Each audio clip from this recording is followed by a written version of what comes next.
Greetings, fellow humans. I'm MartianBuu, and today I'm going to go through the brand new set, which is Spaghetti in Time.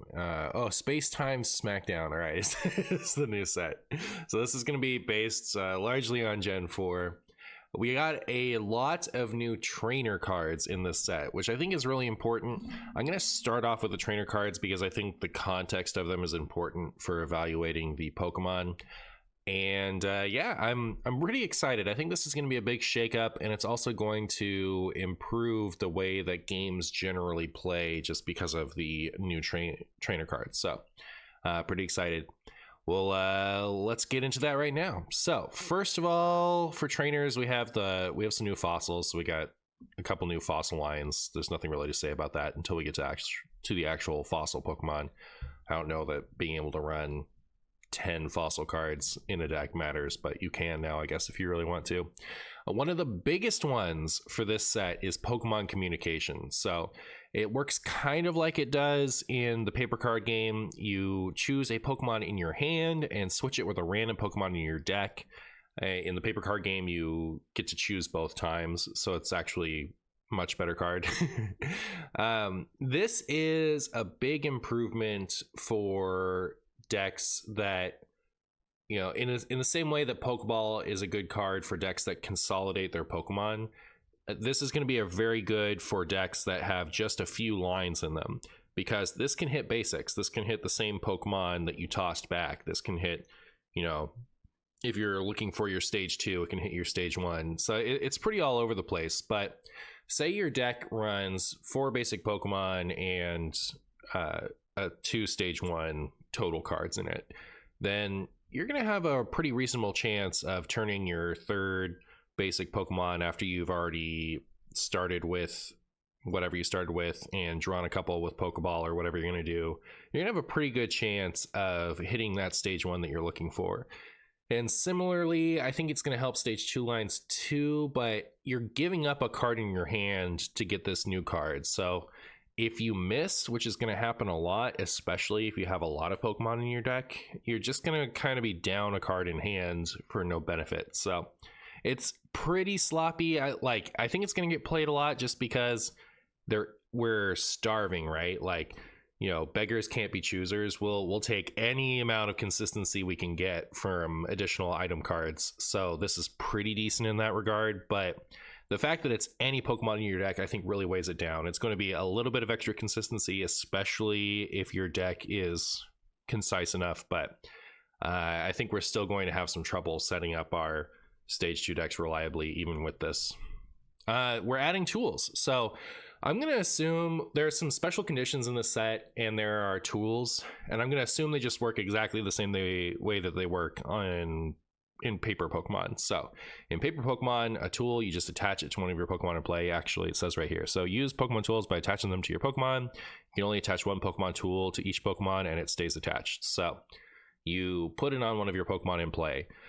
Otherwise, it has the same functionality as item cards. It doesn't take up your, you know, tool for the turn. You can, if you have a tool, you can attach it as long as the Pokemon doesn't already have a tool on it.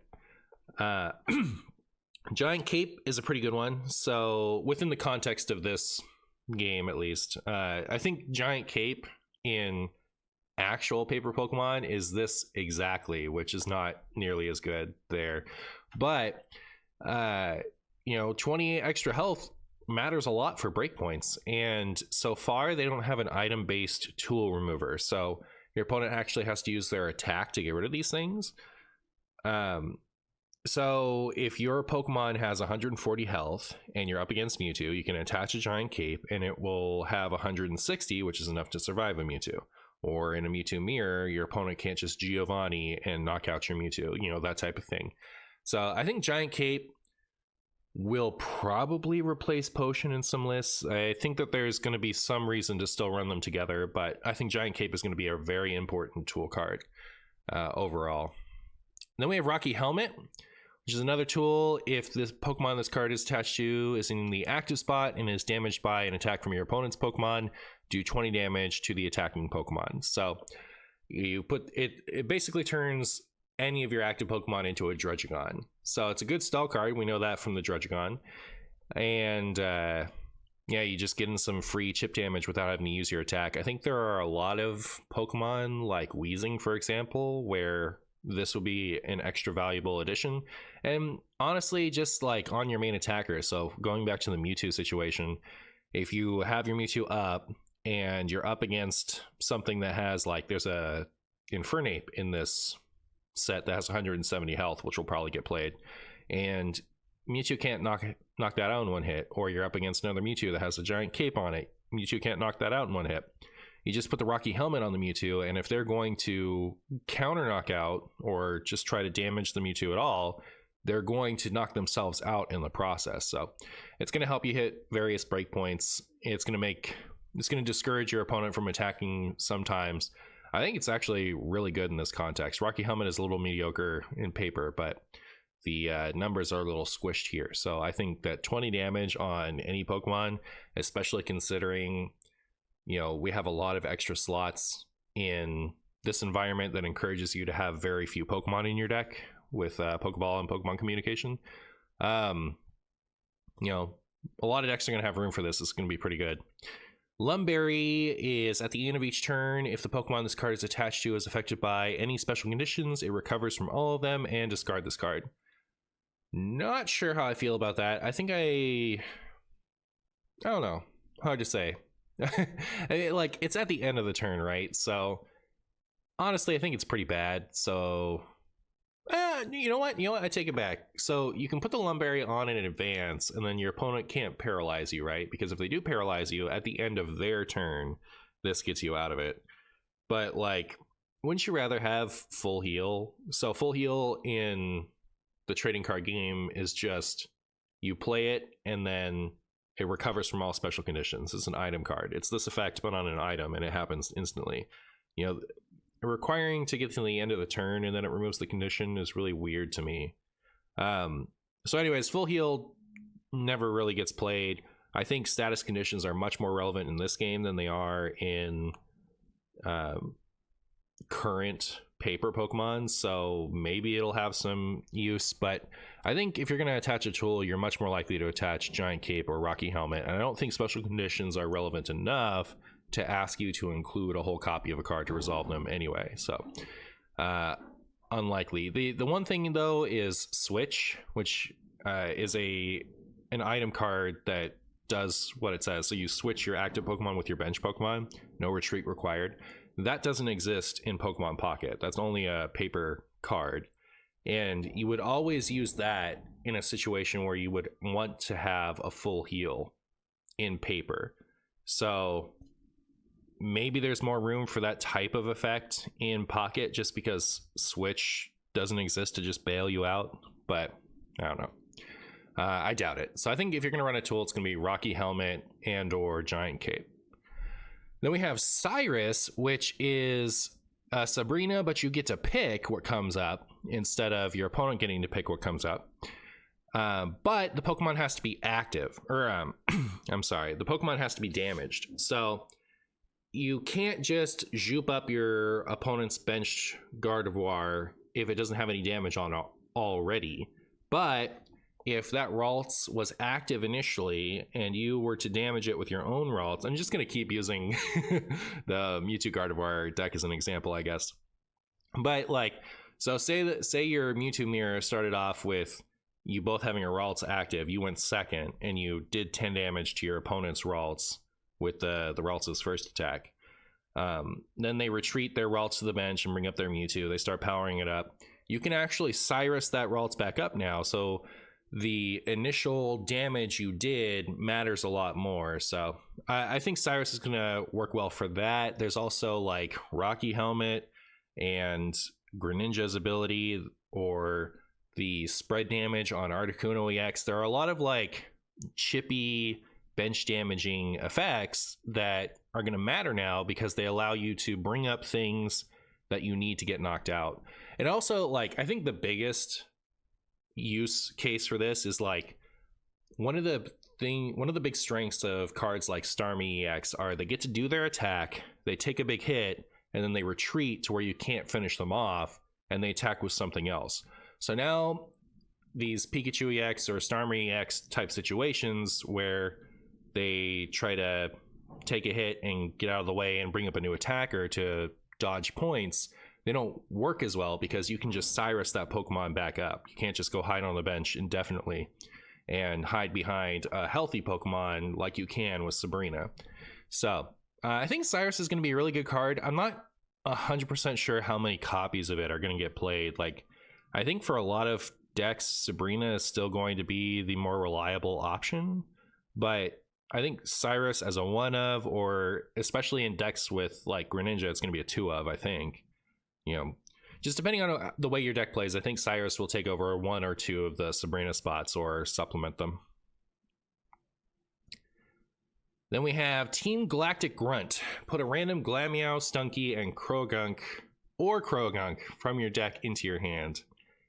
So it's like a Pokeball, but it takes up your supporter, but it only works for these things. I'd have to go look at the, like, we'll evaluate it once we get to the Pokemon. I don't remember the Glameow, Stunky, or Croagunk seeming like those lines. I don't remember them seeming that good to me, but we'll check it out when we get there. But like, I don't know. Like, if this was just get a random basic Pokemon and put it into your hands, that's just Pokeball. This, if you want those specifically, you can get one of the, what a random design. I don't know. It seems bad. We'll check them out. We'll see if you want to tutor those things, but it's not like it even gets the whole line, right? It only gets the basic Pokemon, which you can already do pretty reliably with Pokeball. So I don't know. Very, very weird card. Cynthia. So this is like Blaine. During this turn, attacks used by your Garchomp or Togekiss do plus 50 damage to your opponent's active Pokemon. This is going to be as good as Garchomp and Togekiss are. And no more, no less. I don't know. I think they're good though, right? I think the Garchomp has 2 for 100, and I think the Togekiss has 2 for 60. And then if it uses the attack next turn, it's 120. So like, this is going to help with breakpoints for sure on those cards. It's just, you know, they have to be good enough. So Blaine is plus 30, but it works for basics and stage 1s, whereas Cynthia is working for stage 2s. So there's that.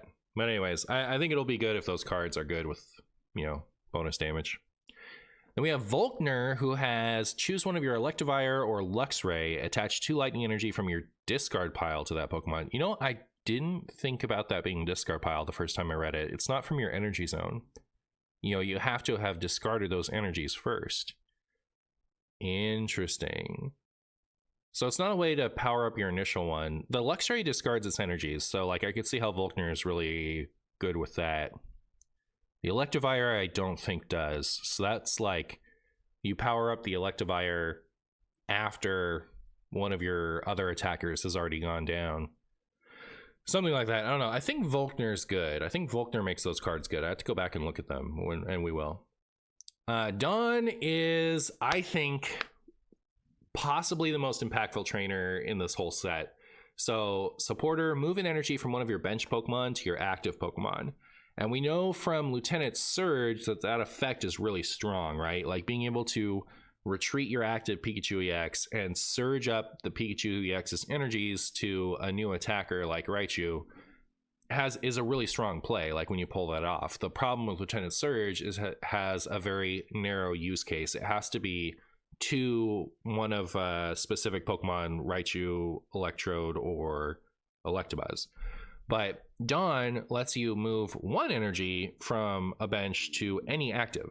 So even in the Pikachu deck, I think it just eliminates the Lieutenant Surge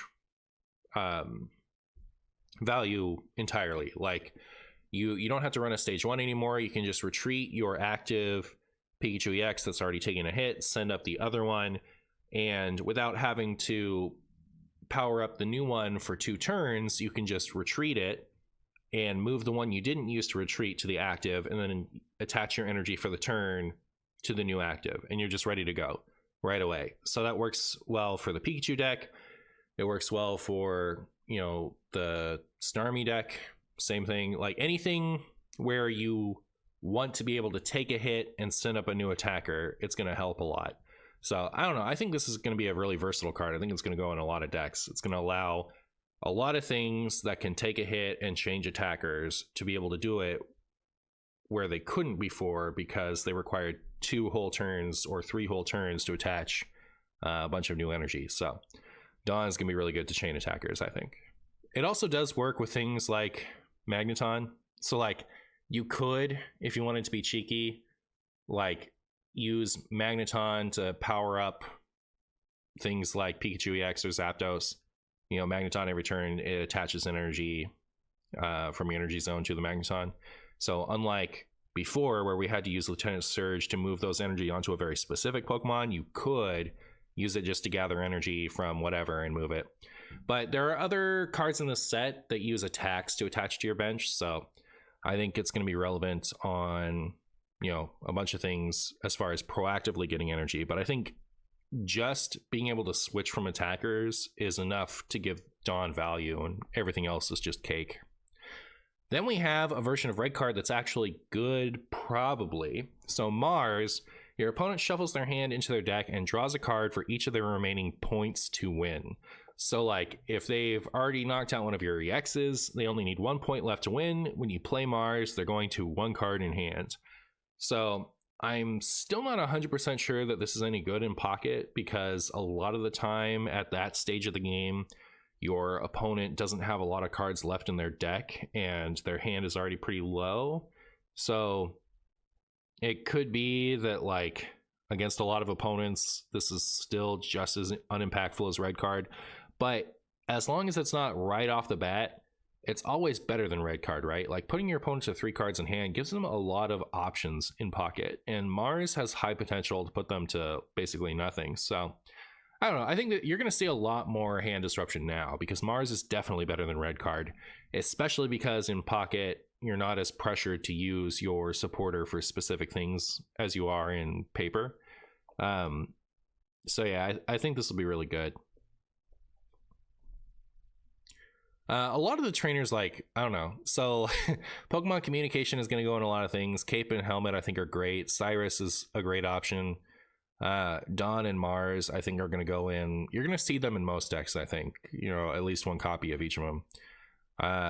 So I think these trainers are going to have a large impact on the meta. So that, at least from this set, is significant. So now let's get into the more interesting Pokemon. We have an Oddish, Gloom, Blossom line here. So 130 HP on the Blossom, 2 for 80 is pretty decent. It's grass, so you can use Erica. I like the attack on the Gloom. So if you're going first, you play Oddish. On 2, you evolve it. You get to deal 1 for 30. And on 3, you evolve it again. You get to do 2 for 80. So it's pretty decent. I don't think this is going to be like a big meta deck, but as far as like having a, you know, interesting proactive off meta strategy that works with Erica, you know, this is a good option. Like if this was 2 for 40 or 2 for 50, I would think that this was a lot worse of a line, but you know, it scales well. We also already have a Gloom, don't we? I actually forget what it does. Isn't Vileplume in the set? In the main set? Pretty sure. I guess I could pull that up to double check. Yeah, so we got 2 for 40. So I'd probably use original Oddish and new Gloom with the Blossom, and maybe you run a Vileplume. Your opponent's active opponent is now asleep. Yeah, especially if you're going second, right? Because if you're going second, you value the extra energy attach, because you attach when you're Oddish, you attach when you're Gloom, and you attach when you're Vileplume. So I don't know, could be cute. You run a Blossom and Vileplume deck and then just evolve into whatever stage 2 A you have, or B is better for whether you went first or second. Then we have Tangela and Tangrowth. There is a Tangela in this set, right? Yeah, 2 for 40 and heal 1. It has 80 health. So that is, wait, strictly better? Oh, it has 2 retreat cost. The attack is so much better, and the health is better. Pretty funny.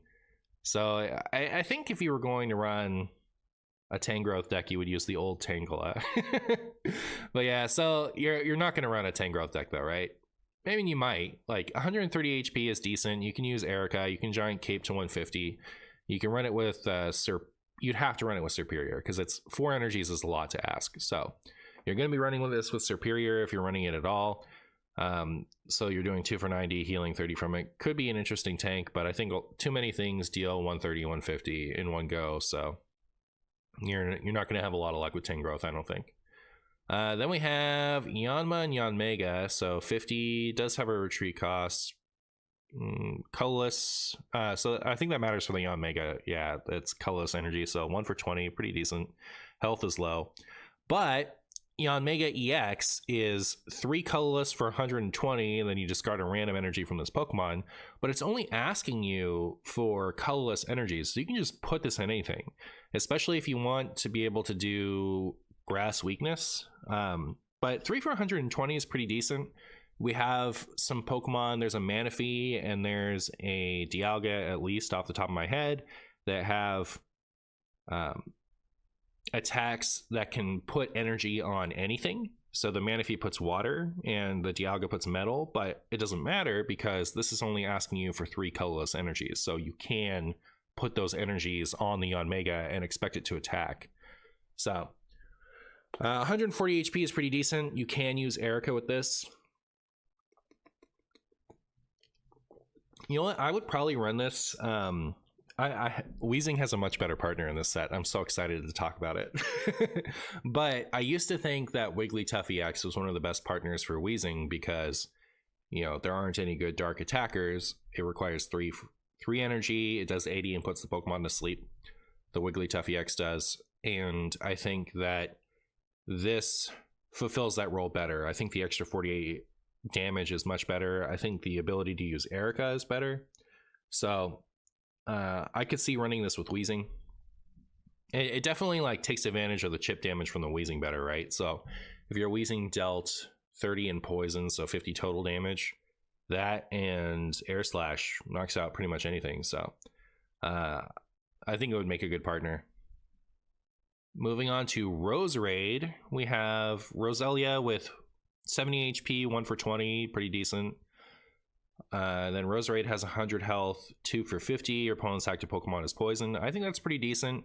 Again, you can use Erica, but 100 HP is pretty low, so anything that damages this is likely to knock it out in one hit, other than Pikachu EX.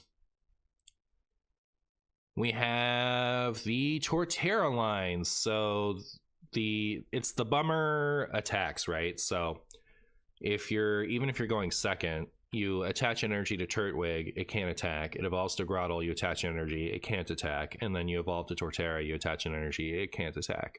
So you can't be using this from the active position on curve, which I think is a big negative. Frenzy Plant is really good, except that you have to skip your next turn. It's very weird to me to have during your next turn, this Pokemon can't use Frenzy Plant on a Pokemon that doesn't have multiple attacks, because in paper, when it says that, you typically have a second attack you can use. So like it'll be like 2 for 40 or something stupid, I don't know, but you'll have something you can do. You just can't use the big attack twice in a row.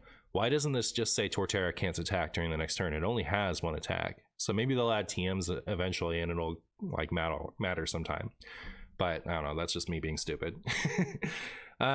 So with Superior, you're dealing 2 for 150. That's pretty decent. Like 150 is a lot, right? You're not gonna manually power this up to do this, but you know, you could Superior with this if you wanted to do like an off meta thing, but I think you're gonna have better options. You know, like Celebi EX is already just so much better than this, but if you wanted to play Torterra, that is a big beefy attack. You just basically lose your Torterra because it has to sit there doing nothing during your next turn. And like, even if you leaf with this, you still have to discard 2 energies, right? Well, if you're running Superior, you don't. You just discard 1 energy, and then when it comes back up, you just attach a new one. What are you attacking with in the meantime, right? Like, if you already have all of your cards invested in a full Torterra line and a full Superior line, what are the rest of your cards out, right? So, I don't know. Then we have Kricketune. So the Kricketat's alright, 60 HP, 1 for 20, whatever. The Kricketune, 90 HP is pretty bad. It does 1 grass, 1 colorless for 50, and your opponent's active Pokemon is now confused. I'm just going to assume that the special conditions work in this game the way that they work in paper. I don't know why they changed them. But when you would go to attack, if you're confused, you flip a coin, and if tails, you don't attack, and instead you put 3 damage counters on the attacking Pokemon. So especially in this version of the game that doesn't have switch, right? In paper Pokemon, when this happens to you, you just switch. So confusion is pretty weak. But or you just retreat out of it. But like retreating is a bigger ask in Pocket than it is in paper. But also they don't have switch, so you can't just like get around that with a switch. So I think confusion could be pretty good. It could be pretty annoying for your opponent if you get entrancing melody. I think the problem is 2 energies for 50 is not a lot of damage. 90 is not a lot of health. And if they do like have their Gardevoir up already and they just retreat their Mewtwo, send up the other one, you know, like I don't know. It seems pretty bad. Burmy, I really like this art. It shows all 3 types of Burmies. This is the Plant Cloak, Trash Cloak, and Sand Cloak. Pretty cool. But only evolves into this one Wormadam. No, they'll have different types. I'm stupid. But anyway, so they all start off as this Burmy, I guess. This Wormadam is 120, so benefits from Erica because it's grass. Its attack is horrible though. 1 grass, 2 colors for 60, and if heads 30 more. If this was 90, I would still think it was a bad card. So like if it was a flat 90, you don't have to flip for the 90, I would still think this card was bad, so unlucky. Combee, so it's got 50 health for 1 energy. Put a random basic Pokemon from your deck onto your bench. That's a really good attack. And then it evolves into dealing 2 for 70 with 100 health. So the Vespiquen is not impressive. Unfortunate. If the Vespiquen was good, I really like this first attack. I feel like Call for Family attacks are really helpful in the, you know, low tutor environment of Pokemon Pocket, but womp womp. Then we have, oh, and it puts it on the bench too, right? The Caterpie just puts a Pokemon into your hands because it can get things that aren't basics. But I don't know, like that means it could evolve next turn, whatever you hit. But again, you know, the Vespiquen isn't really worth it. I wonder if you ever run Combee for consistency and then you just run like 1 Vespiquen so you can do something with your Combee if your opponent isn't being proactive. It seems like an off-meta thing to do. Next up we have Carnivine. So basic, 90 health, 2 grass, and 1 colorless for 40. If heads, 15 more damage. Again, if that was just a flat 90, I would still think it was bad. Why are they making these horrible cards?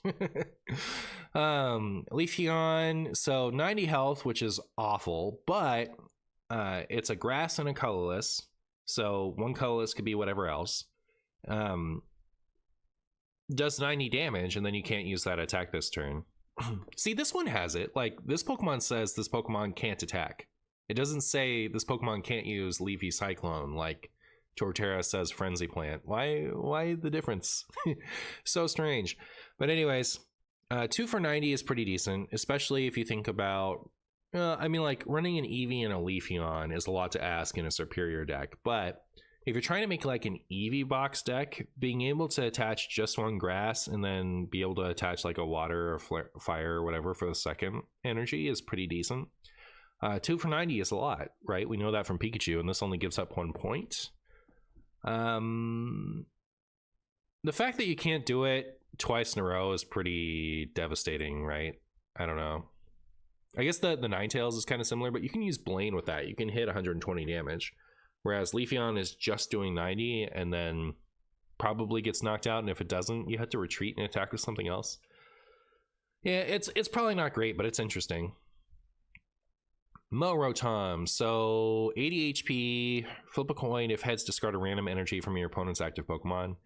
I think if this was like 1 for 20 or, you know, like even 1 for 30, I think would probably be okay. Like the power level would be okay. 1 for 10, 1 for 20, this would be an interesting card, but the fact, yeah, like Mawile has 1 for 20 in this effect, and it ended up being like mediocre. You can have 1 for 30 in this effect, surely. I don't know. So anyways, it's too much energy, but the attack could be good on a basic if the energy requirement wasn't so high. Shaman, so 60 HP, once per turn heal 10 damage from each of your Pokemon. Interesting. So this is just going to be a bench sitter, and you can have 2 of them. So already I think we're never running Butterfree again. Like, the healing half the amount that Butterfree heals for this effect is not worth running, having to evolve twice to do it. You can already just do it with the Shaman. So you could, whenever I think about like these tanky situations, the only good tank is Exeggutor, right, within grass. So you can sit there and tank with your Exeggutor, but what are you doing with your extra energy? And when you need your Exeggutor to retreat, it costs 3 to retreat it. So I guess that's what you're doing, is preparing to retreat. But I don't know. It could be good with the right tank. You just run this and you run Erica and you try to not die as often as possible. I guess you're running like a Selby X on the bench in order to dump your energy onto it and finish somebody off once it gets really high. Could be interesting.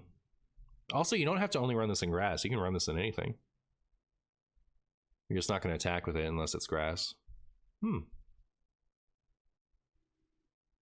Interesting. So it throws off your Pokeball and Pokemon communication consistency to run this.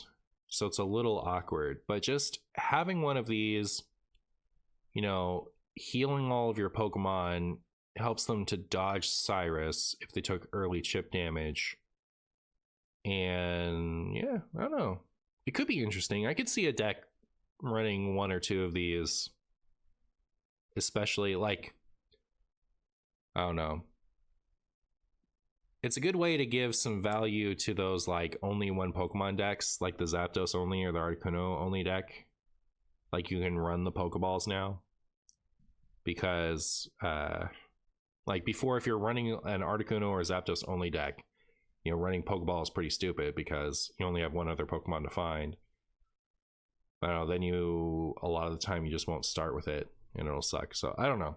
If there's a deck that only has like 1 good attacker and you have the free bench space to just kind of keep it alive for extra long, I think this could be interesting. But practically it's going to have pretty low impact, I expect. But I think there are situations where you'd run around this Shaman. I think it's an interesting card.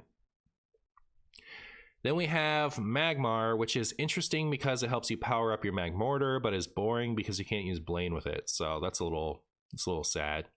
Like it's 1 fire for take a fire energy from your energy zone and attach it to this Pokemon. Why can't that do 10 damage? If that could do 10 damage, then that's an awesome Blaine target, right? You could just Blaine, deal 1 for 40 to set up for Bursting Inferno to knock things out. But it does no damage, so you can't use Blaine, so it's unfortunate.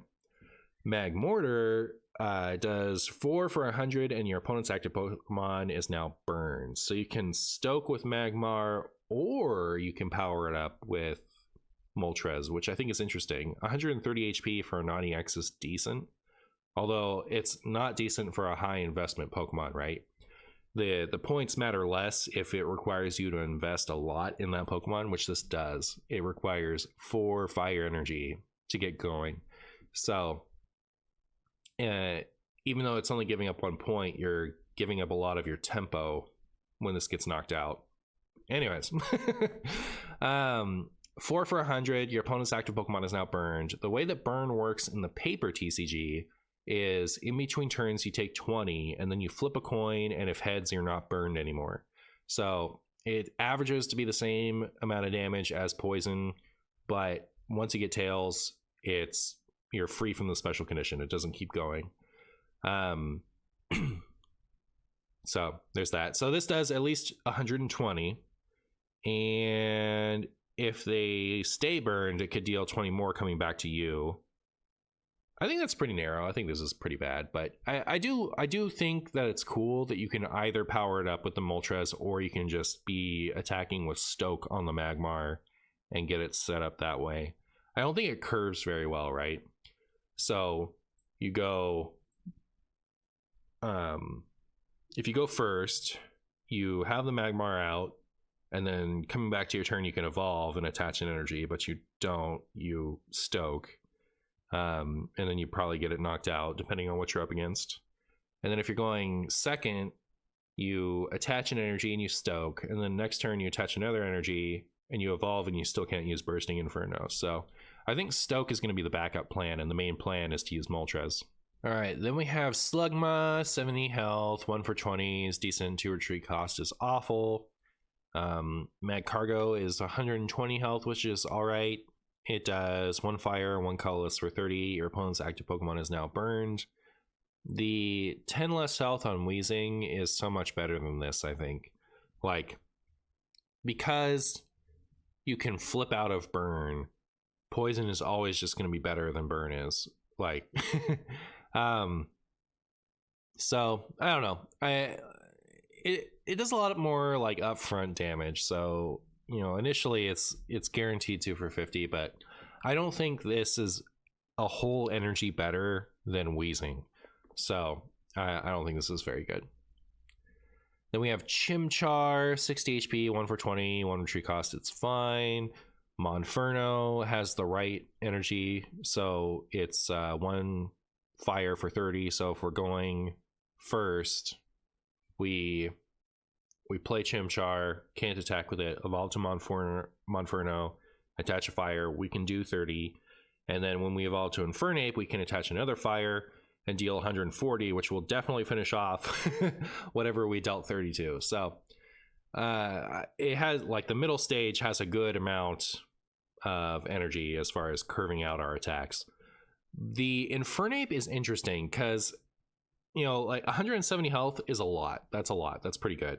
2 energy for 140 is a really efficient deal. That is great. But this requires you to discard all fire energy, not 2 fire energy. So it actually is not great with Moltres, right? We can't just stockpile a bunch of energy onto Infernape and expect it to be able to Flare Blitz twice in a row. It's going to discard everything that it has. You have to start over on your Infernape after every attack. And the free retreat cost definitely helps with that, right? Like, we can retreat it for something, attach more energy, and come back up. But like, getting out 2 of these, how often do you get out 2 of a stage 2 in Pokemon Pocket? The answer is rarely, right? So it's not like we could even Moltres onto one Chimchar, Moltres onto another Chimchar, and then attack with one Infernape and then attack with the other one. That's not happening. So you would need another... what I'm basically getting to is we're not going to be using Moltres in a deck like this. I don't think it has good Moltres synergy at all. But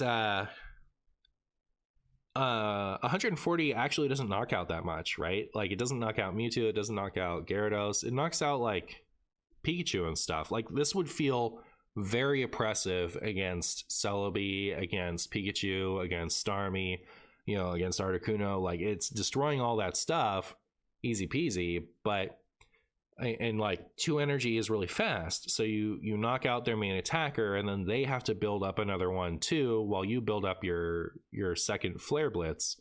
So that's good tempo against stuff like that. But, you know, if you're up against a Mewtwo, especially if it has a giant cape so it can survive even if you Giovanni, if you're up against a Gyarados, you're not one-shotting these things. So you do your attack, and then you can't attack again the next turn. So I think this is going to be polarizing. I think it's going to feel unbeatable against certain things, and it's going to feel like a filler card against, you know, the other half of the meta. So I don't know. I could be wrong. You know, like 2 for 140 free retreat cost is pretty significant. So depending on, you know, how you build it, there could be something here. It's just, what does it go with? What are you playing this with? And how is it beating things like Gyarados? You know. Then we have Heat Rotom. Heat Rotom, 80 HP, 1 fire, 1 colorless for 30. Flip a coin. If heads, does 30 more. If this just did a fire and a colorless for 60, I would still think it was bad. Then we have Swinub. This is the bad curve again. So 1 water, 1 colorless for 40. So if we're going second, we attach an energy, can't attack. Evolves to Piloswine, we attach an energy, can't attack. And then Mamoswine, attach an energy, can't attack. So it is water, so we can get around that with Misty. So it's better to have the off-curve energy attacks in water than it is in most other things. We also have Manaphy. So, you know, we could be just powering this up on the bench with Manaphy. But like, as far as sometimes you're going to start with Swinub, this thing has 2 retreat costs, so it's unlikely you're going to retreat it. And, you know, missing attacks for 2 turns is devastating, right? Like, if you could attack with Headbutt and then Hammer in, that's 100 damage you missed out on just because you can't attach energy in time. So I always hate when stages of evolution have this off-curve energy requirement, because like you're not going to put 2 energy on Swinub and attack with Headbutt with its 60 HP. That thing's getting knocked out. Anyways, so Thick Fat on the Piloswine takes 20 less damage from fire and water Pokemon. And same thing on Mamoswine, but it takes minus 30 damage. So that's interesting. And it has 2 water, 2 colorless for 120. No, I was about to be like, oh, a Pokemon that can survive Charizard, but Charizard does 200 or 180. Wait. Does it do 200 or 180? It does 200. So yeah, it's knocking out the Mamoswine. I don't know why you'd play this over anything else. Regice, so at 110 HP, 2 for 50, which isn't too bad. It's not great. Prevent all effects of attacks used by your opponent's Pokemon done to this Pokemon. So, I mean, what are you dodging with this? The best Poisoner doesn't actually have the poison on the effect of its attack, right? Like the Weezing applies it with the ability. So, I don't know. You can't flip to paralyze it, you can't flip to confuse it, but you can deal 110 damage to it and watch it cry. So I don't know what we're doing with that. Piplup, 60 for 1 for heal 20 damage for this Pokemon. That's awful. Like, you're not going to tank a hit with the Piplup. But there's no situation where this is going to be useful, right? Like, if you're both playing off curve, you know, your opponent can deal 10 damage to you going second. You can nap it off so it can't be Cyrus'd later. But then, I don't know. It's awful. If you go second, we can go attach Piplup to turn 1, evolve to Primplup, deal 30 on turn 2. That's pretty bad attack. 90 HP though. And then on turn 3, we can evolve to Empoleon and deal 80. So at least, you know, going second, we have a good curve. Then it has 150 HP, which is pretty decent for a non-EX on a stage 2. 3 for 80, and then 30 to one of your opponent's bench Pokemon. So water actually, for some random reason, does have a lot of the bench damage. So if you're chipping away with Articuno or with Greninja, you know, Aqua Jet pairs well with that. But I feel like it's a big ask. You know, a stage 2 for 3 for 80 and 30 to one of your opponent's bench Pokemon. Be much more excited about this on a stage 1 EX or something like that, but I don't think it's worth it. It could be okay, like if you want to build an Empoleon deck, but I don't think it's going to be great. Then we have Weasel, 60 HP, 1 for 20, not awful. Floatzel, 90 HP, 1 for 30, flip a coin if heads 30 more, is awful. All right. Shellos, we have, didn't this art just come out in the paper TCG? Or am I tripping? I think I'm tripping, actually. I don't know. Anyways. This set has a lot. Like, just Pocket has a lot of recycled art in it. So, like, I see a lot of things that I've already seen on a paper card. For a second, I thought that this was the exact same art that was just printed. Usually it's old art, like at least 3 or 4 years old art, you know. I haven't seen any, like, current art that I've noticed, at least. And for a second, I thought this was Gastrodon art from the most recent Pokemon set, but probably not. Anyways, so Shellos, I like having both of the variants on. I think that's cute. 2 for 30, 3 for 60, does 20 damage to one of your opponent's bench Pokemon. I think this is better than Empoleon, but still not good enough to run. Like, 20 less damage to be used on a stage 1 and 30 less health. I think it's going to be pretty fragile. But yeah, I don't believe in it, especially at 3 retreat cost. It's so much. Finneon, 50 HP, flip a coin if heads your opponent's next turn, prevent all damage and effects of attacks done to this Pokemon. So 1 for 10 with that effect, pretty good. Lumineon is 90 HP, 1 for 50, pretty bad. All right. Why don't all these, like, pretty decent like solid stage or basic Pokemon evolve into uselessness. Disappointing. Snover. So 1 for 10 if your opponent's active Pokemon is a fighting Pokemon. This attack does 30 more damage. I don't know how relevant that's going to be. Abomasnow is 4 for 120. Terrible. Glaceon, 90 health, 2 for 60 is decent. Flip a coin if heads, your opponent's active Pokemon is now paralyzed. I think if this was a tankier Pokemon, if this had like 120 HP, I think this would be interesting. But especially like for an EV box deck, it requires 2 water. You're not going to use it for that. So I don't know what they're thinking about with these evolutions. I think with the evolutions, you should always be trying to build it so that you can run, you know, you can evolve in different directions to toolbox it. I think that's the way that EV translates well to paper Pokemon, or Pokemon TCG rather. And I feel like they haven't really tried to do that at all with the Pocket EVs. They're just meant to go in their own separate decks. Wash Rotom, 80 HP, 1 for 30. It's like Water Hitmonchan. It's exactly Water Hitmonchan, right? It has 2 retreat costs? Or does it have 1? Pretty sure it has 2. I haven't played it since, like, you know, my first few weeks playing Pocket. Oh no, Hitmonchan's just better. 1 retreat cost, crazy. All right, so worse Hitmonchan, but for water. Frost Rotom, also keep that Hitmonchan in mind. We're gonna talk about it in a minute. Frost Rotom, 80 health, 2 for 30. This attack also does 10 damage to each of your opponent's bench Pokemon. This is relevant with Cyrus. It's relevant with Greninja. It's probably irrelevant because 80 HP, 2 energy, 30 damage. But, you know, is that the fastest spread so far? I mean, like we've had turn 1 spread, right, with Articuno EX and Misty, but as far as just raw attaching, it's on a basic and it only requires 2. Interesting. Probably not interesting enough, but like, if we ever get an attack that, you know, there's a popular theme in paper Pokemon where there will be a really efficient spread damage attack, but it only damages things that are already damaged. So Frost Rotom might help set up for that in the future.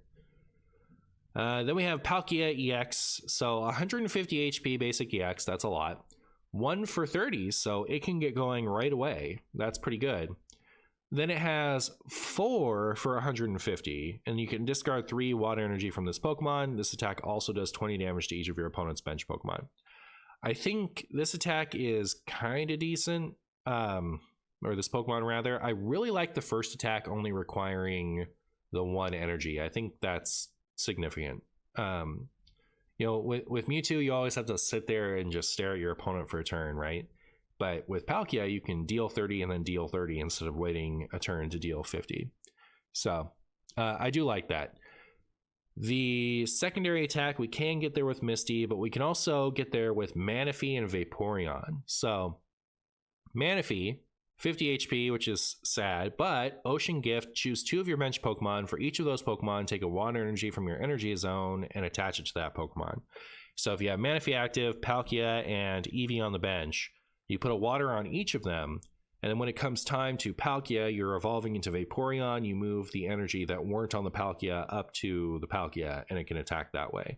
So, pretty interesting. Oceanic Gift, it's also worth noting, can go from, can be put onto anything. So, like, it doesn't say put it on 2 of your benched water Pokemon. You can put it right on an Eevee. You can run it with like a Jigglypuff, you can run it with the Yanma, you know, you can power up anything with it. It does require a water energy itself, which is kind of disappointing because if it required a colorless energy, you could run it in things that have like, you know, 1 fire requirement and 2 colorless requirements, and then just, you know, use Oceanic Gift to fulfill the colorless requirements and only run fire energy in your energy zone. But because it's water, you do have to have water in your energy zone. And Vaporeon, I need to look at. It's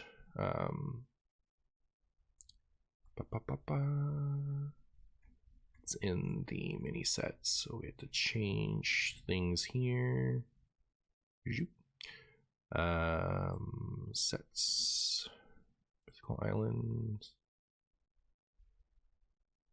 So as often as you like, you can move a water energy from benched water to active water. Okay, so you can't use Manaphy Vaporeon with anything. Manaphy Vaporeon is going to be a specifically water combination, but Manaphy itself you can play with other things. It's probably going to end up being water most of the time. I think only having 50 HP is low, right? You can run giant capes in this and put it on your Manaphy so it doesn't just get knocked out by your opponent's Mewtwo or whatever. But especially if you're going second, there's a real good chance this is attacking twice. So it could be really good, especially with Vaporeon. Water has a lot of good benefits for this. So like if you wanted to play Blastoise EX, Manaphy is your new best friend in that regard.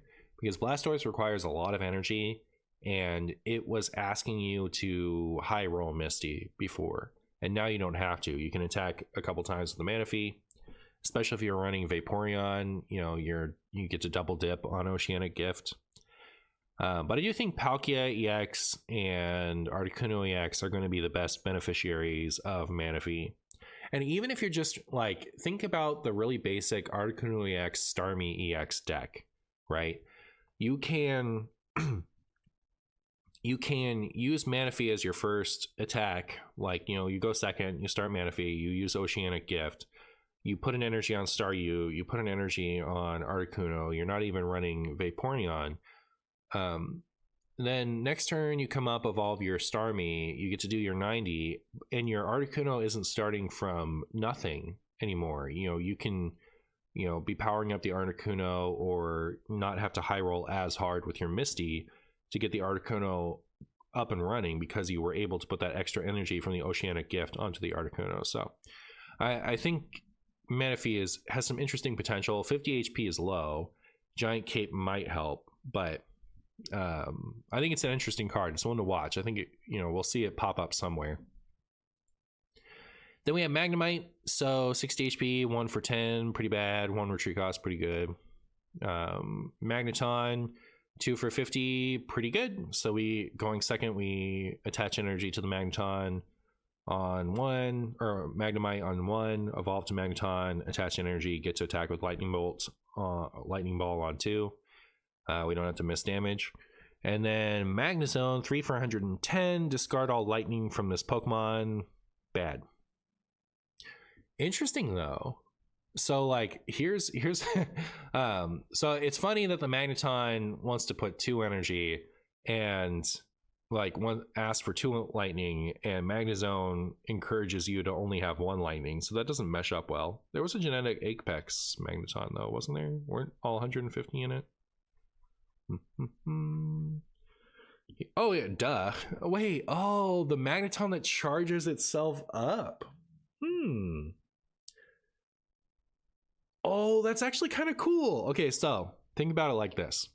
We run the Magneton to use Dawn on things, right? So the Magneton sits on your bench, and every turn it's attaching a lightning energy to itself, and you're using that in combination with Dawn, maybe Lieutenant Surge, but probably just Dawn, to use your various lightning attackers.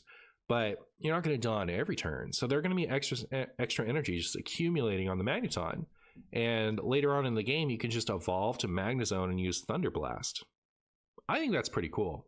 You can also run this in a deck that doesn't have any energy doesn't have any lightning energy in the energy zone, and evolve to Magneton, attach a lightning to it that way, and otherwise be attaching with non-lightning energy. As like a weird finisher. Huh.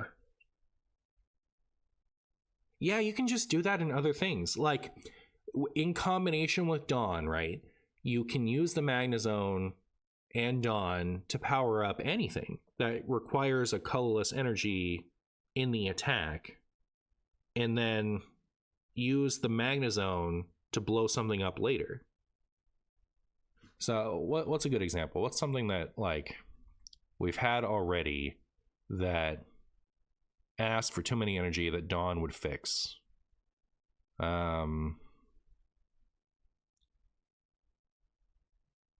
No.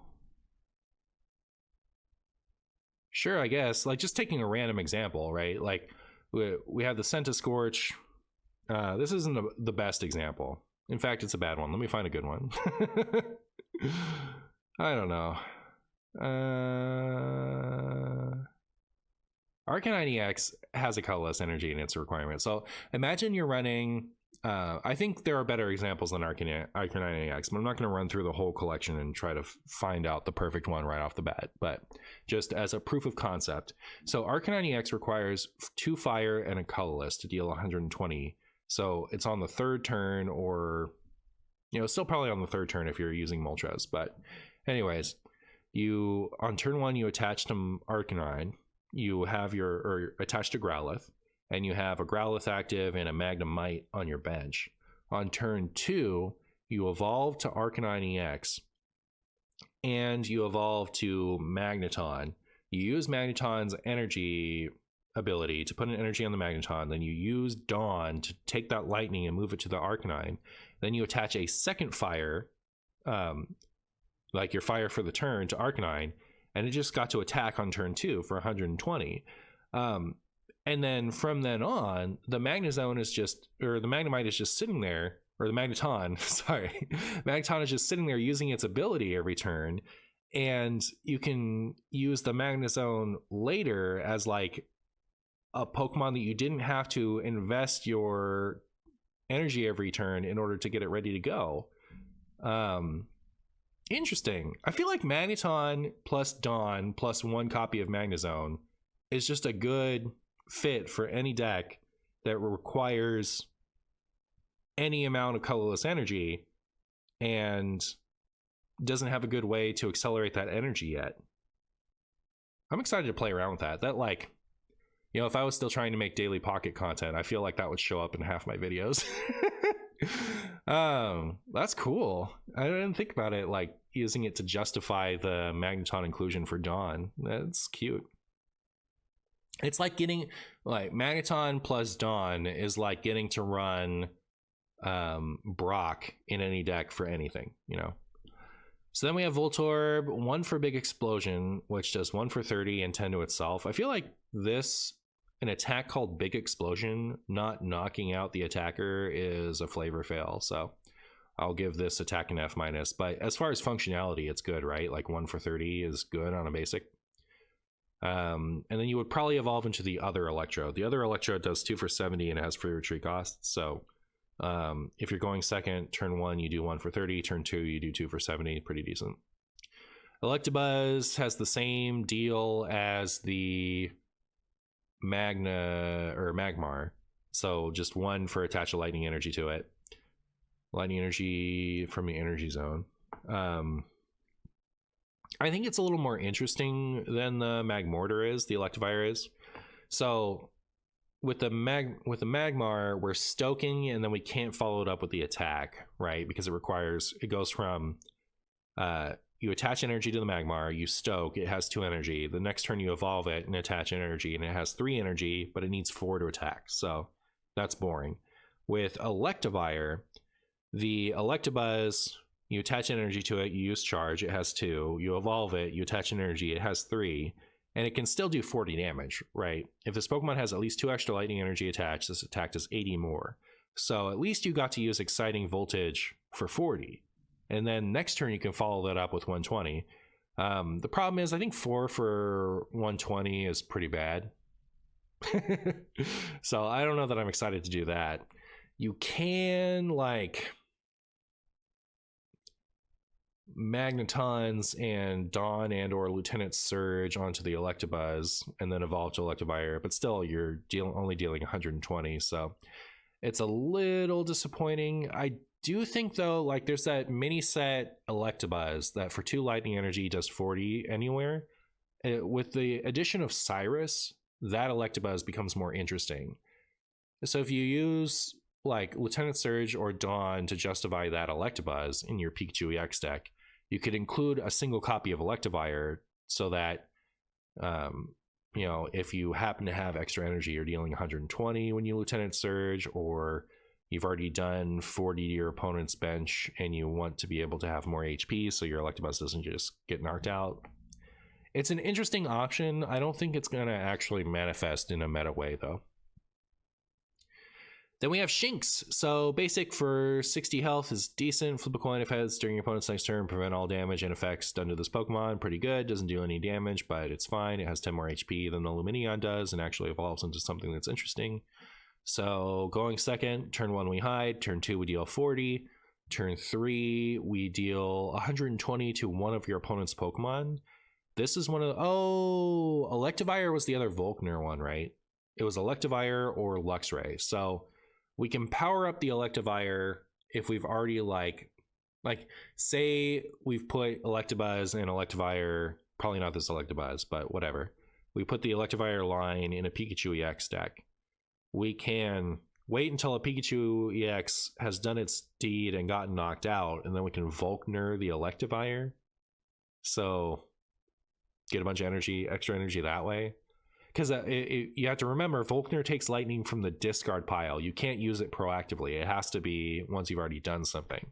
So in the case of Electivire, you're waiting until your other Pokemon get knocked out. But in the case of Luxray, it discards its own lightning energy, right? So you discard all lightning energy from this Pokemon. This attack does 120 to one of your opponent's Pokemon. That attack is ridiculous, but it requires you to discard all of your energy, which is bad. But then you can just Volkner, attach for the turn, and do it again, and probably win the game if you've done that twice in a row. Stage 2, though, I don't have a lot of faith in it. The attack is broken, but it's a stage 2, and you know, it's not one-shotting EXs, right? Like, it one-shots very specific EXs, not, you know, like, it's Pikachu EX, it hits in one hit, Starmie if it's active, because you don't get to do weakness on the bench. So, I don't know. It's interesting, but I don't know that it's actually any good. But Pidgeotto EX, so 120 health is bad, but 2 lightning for 40, and if this Pokemon has a Pokemon tool attached to it, this attack does 40 more. So it doesn't quite do as much damage as Pikachu, but it does it more reliably, right? Like, Pikachu asks you to fill your bench, which means you're finding Pikachu less often because you have to include more basics than you want to. Whereas with the Pachirisu, all you have to do is attach a tool to it, and it's dealing 80. So you can get it to 140 health, or you can put the Rocky helmet on it, and, you know, 80 twice is still good, right? Like, 90 is kind of overkill. It doesn't, like, 90 isn't enough to one-shot anything important a lot of the time, but 2 does 180, which isn't necessary until you get to Charizard and Infernape. So Sparking Gadget might be good. This might be better than Pikachu, frankly. Like, 2 for 80, and instead, like, you actually get to run just Pachirisu, and you run, like, all 6 tools in your deck. Is this the first good, like, or not the first good, but is this going to be the new best only one basic in your deck card? Because you only have to run, you'll always start with Pachirisu, and then 2 energies to do 80, and then 2 shots everything. All you have to do is run enough tools to reliably find one. So, I don't know. I think that this will start, at the very least, this is going to start taking spots in the Pikachu EX deck. Like, maybe you don't run Zapdos anymore. I think this is a better secondary attacker at the very least. And then just run the good tools. Like, you, because it's not your main attacker, you have the Pikachu. Otherwise, you just run the 4 good ones. You run the 2 Giant Capes and the 2 Rocky Helmets. Yeah, I mean, I thought this was going to be a mid card when I first looked at it, like a decent card, but the more I talk about it, the more I think I like it. I think it's 2 for 80 on a basic is really, really good. I think this might just be a good card. Similarly, Rotom, so 1 for 20 if your opponent, oh, it's if your opponent, never mind. So I take it back. But Assault Laser, if your opponent's active Pokemon has a tool attached to it, this attack does 30 more damage. So 1 for 50 is good. I think you would run this as like a one of in a Pikachu EX deck if you were going to run it, because Pikachu just wants you to have a bunch of random basic Pokemon so it can fill out its, you know, meet its attack requirement. So you actually have the spots to play with. You're not like ruining your deck strategy by including weird random basic tech card. I think especially with Pokemon communication, other decks are going to struggle to find ancillary spots for tech cards because it's going to make their Pokemon communication that much worse. But in Pikachu EX specifically, I could see, you know, this being one of your, well, I have to run extra basics anyway, I might as well run a Rotom just in case my opponent's running Giant Cape. I can get in a bunch of easy damage for 1 energy. Then we have Togepi, 50 HP, 1 for 20, pretty bad, but fine. Togetic, 1 for 40, that's good. So if we're going if we're going first, you know, we start with Togepi, we evolve first, we go to Togetic, Fairy Wind, 1 for 40, and then Togekiss has 140 HP, which is a lot. Only requires 2 energy, so again, if we're going first, we get to attack on curve, that's pretty good.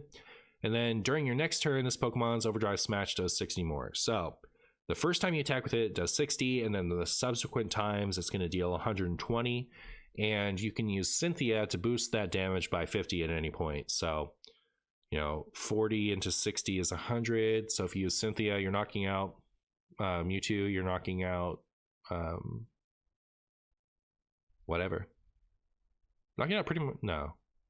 110, 40. So yeah, you're everything that has 150 HP or less, you're knocking out if you attack with Togetic, Togekiss on curve and use Cynthia. And then you're set up to do even more the next turn. So I don't know, Togekiss might be all right. It's a stage 2, so you're not going to reliably find it on curve. So it might end up being whatever. But I think if you want to play the Cynthia deck, Togekiss is a good option. Misdreavus, 60 HP, 1 for 20, 1 retreat cost, pretty decent, fine. Evolves into Mismagius, which is 150 HP EX. It does 2 for 70, which is alright. But your opponent's active Pokemon is now confused. So this, I think, is the new status condition Pokemon instead of Wigglytuff. So if you wanted to run, like, well, Wigglytuff requires colorless energy, so it fits into more things. But if you want your main, like, source of attacking to be, like, you are putting a status condition on your opponent's active Pokemon, I think Mismagius is faster, and the condition it puts is better, because confusion doesn't go away. And, you know, with sleep, you know you can't deal with it, and you plan your turn accordingly. With confusion, you don't know until you actually go to attack if the status condition affects you. So it'll cause your opponent to commit to a direction and have it not work out. So anyways, plus it deals damage, right? Like when every turn that confusion prevents your opponent from attacking, they take 3 damage themselves. Unlike Wigglytuff, where if it prevents them from attacking, all they did was prevent them from attacking. So faster, better status condition. I think it's probably good enough. Like, I would play it for a video if I was going to do that. So I've seen a lot of talk about this Ralts. I think this Ralts is not good. So it's got 60 HP, same as the other one. Its attack, teleport on a different Pokemon would be very good. So switch this Pokemon with one of your bench Pokemon. Still requires you to attach an energy to it, right? So you're still preferring to use X speed so that you can retreat your Ralts for the Mewtwo and attach to the Mewtwo. But if you're going to teleport, you know, you have to attach energy to it to use that, just like you would with the old Ralts if you're going to manually retreat it. So you're otherwise down the tempo of your energy attachment. The argument for this Ralts is that you get to keep it on the Ralts, right? So then it'll still have its energy, so you can attack with the Gardevoir later. But like, if you've played with Mewtwo, how often are you attacking with the Gardevoir? Basically never, right? It's never a good option. It comes up very rarely. It's not like it's completely irrelevant, but not enough to switch the attack. And with Cyrus, the Ralts' attack actually becomes incredibly useful, right? So if you're going second, you started with your Ralts, you don't have your X speed, you attach to the active Ralts. If your opponent's current active Pokemon isn't the one they want to use as their main attacker, you've now put 10 damage on it, which activates your Cyrus for you to pull it off the bench later. So like, say they started with Snivy, you use your old Ralts, 1 for 10, then later on you want to snipe the superior with your Mewtwo, so they can't like juice up their Celebi really big. You have that option now because you were able to do the chip damage with the Ralts initially. So I don't think like I think the situation where the chip damage is relevant for Cyrus is going to happen a lot more than the situation where having an extra energy on your Gardevoir is going to matter. Plus, the original Ralts dealing 10 damage can set up for 10 plus 50 knockouts with Mewtwo's first attack. So, like, if this was on a different Pokemon, I would think this attack is good, but I do think specifically because it's a support Pokemon in the deck that it's in, the 10 damage is going to be more relevant. Like, you're never going to attack with the Gardevoir. That's the thing. If it was an attack you could use, like going over to the Snivy deck, like I might value the 10 damage on us on the Snivy less than, I think Snivy does 20, but it doesn't matter. I might value the damage on the Snivy less than the attachment on the Snivy, because the Superior has 4 for 70, right? So needs 2 energy for 70. Pretty sure that's what it is. Let me check now.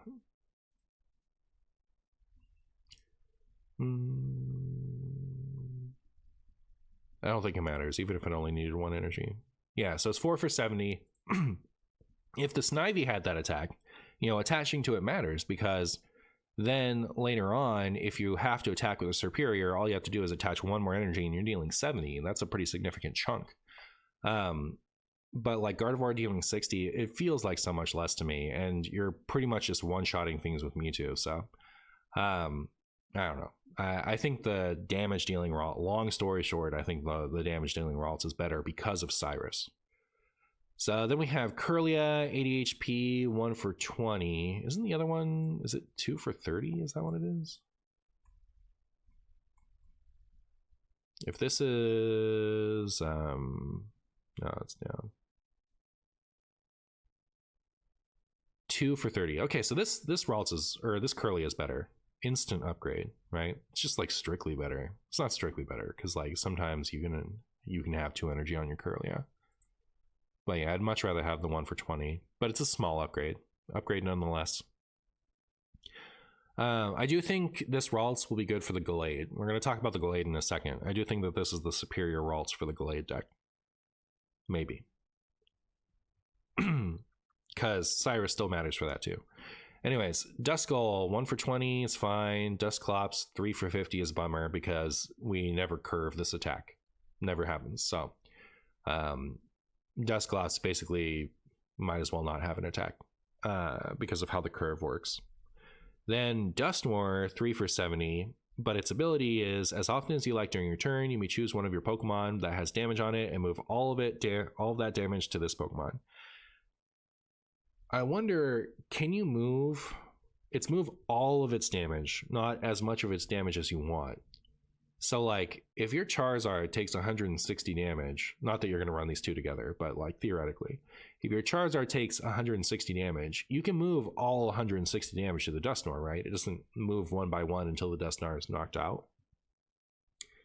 I don't know. Anyways, there isn't currently a heal all, discard all energies Pokemon in the game, is there? I don't think so. That's a common effect in paper. You heal all damage from your damaged Pokemon, but they also discard all their energies. This would be a really good combination with that effect.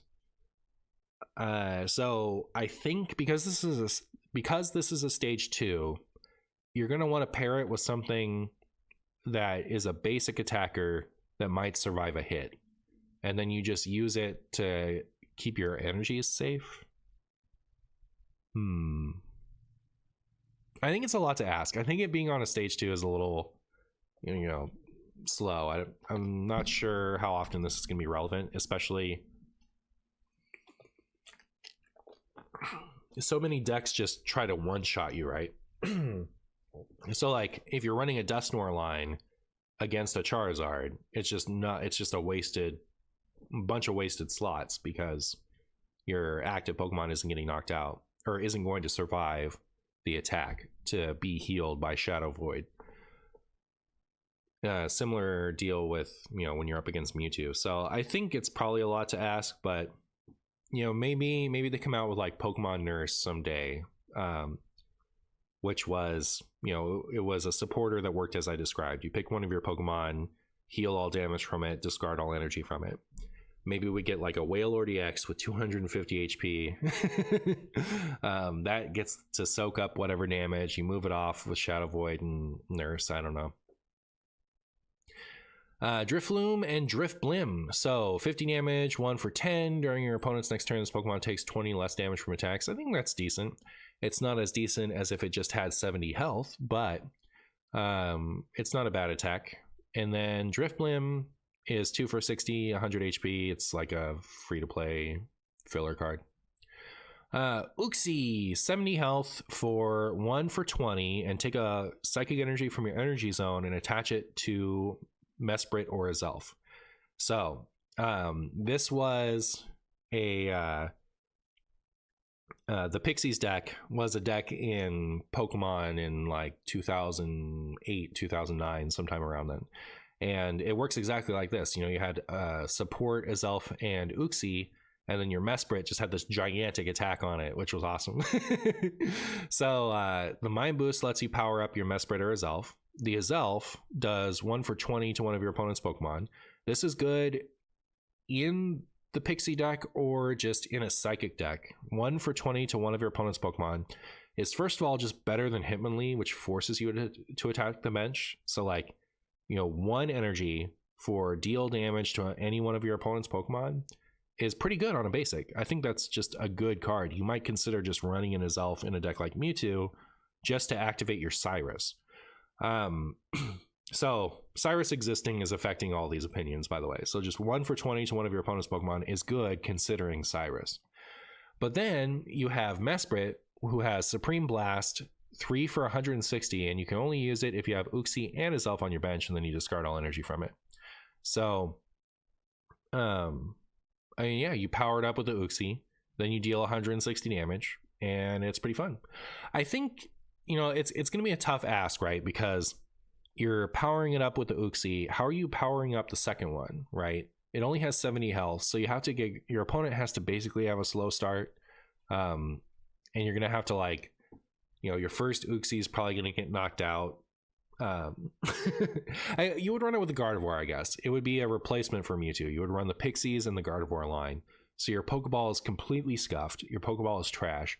But you're running Pokemon Communication, which is also trash. And you have there's the Psychic specific tutor card. So you can make a fun deck out of this, I guess. So there's that. But I'm going to make a fun deck out of this. This sounds fun. I'm a big fan of the old Pixie deck. It was the exact same type of setup, and it was good times. So I think if you want a deck that's like, cheap to build and more accessible than EXs, that might not be the best win rate, but would be fun, and you already have the Gardevoir stuff, not bad. So the Giratina, 120 health on a basic, pretty good. If this Pokemon has any energy attached to it, it has no retreat cost, which is fine, except that all it does is 3 for 70, which is terrible. So 120 on a basic is decent. I remember there was a decent period of time where the Mewtwo Gardevoir deck would run Baby Mewtwo just because it had 120 health. So 120 health only gives up 1 point, and you can, instead of it having 1 retreat cost, you can attach 1 energy on it, and then it has free retreat cost. So pretty decent as far as fulfilling the just having a body up front role. And unlike Baby Mewtwo, it's easier to get out of the active for that, because of the ability. So maybe this is decent just as a blocker. And then getting the 3 energy on it in the Gardevoir deck, if you wanted to use Spooky Shot, wouldn't be that bad. So I don't know, it could be good. And then Rocky Helmet, right? So all basic blockers can be Druddigon now because of Rocky Helmet. So I don't know. Interesting. Could be an application in the Mewtwo deck. Cresselia, 110 HP, 2 colorless, or 2 psychic rather, for 50, and heal 20 damage from this Pokemon. I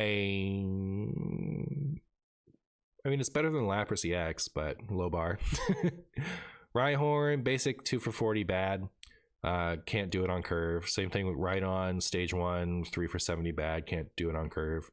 Rhyperior, 4 energy for 150 is pretty good, except that, and like, discard 3 energy from the top of your deck. Once you're already Rhyperior, that is basically no downside. Like, that late in the game, the cards in your deck don't matter as much. So you're like, in a deck like this, you're asking your Rhyperior to take you the rest of the way. So discard 3 cards from the top of your deck is going to be better than discarding energy or, you know, dealing damage to yourself or something like that, as far as a downside of an attack. So I like that aspect of it.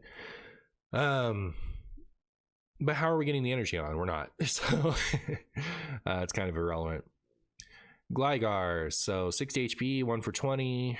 Gliscor, 100 HP, 1 for 20 plus, flip 2 coins, does 20 more for each heads.